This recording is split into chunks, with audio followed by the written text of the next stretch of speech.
working with Simba on stay. So I know Simba knows stay, but how well does Simba know stay? Simba, sit. Well, that's not a sit. Sit. Good. Down.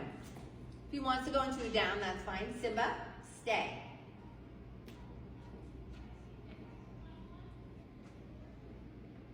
Oh. Down. And up. Okay, so Simba broke when I did that. So how am I going to fix it? How I'm going to fix it, stay.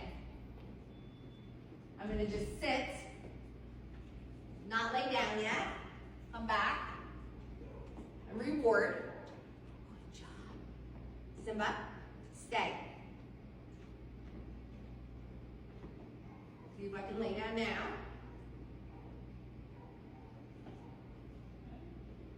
Good job. If your dog breaks their stay, make it easier. How do you make it easier? You're going to break it up into little sections like that until they're successful.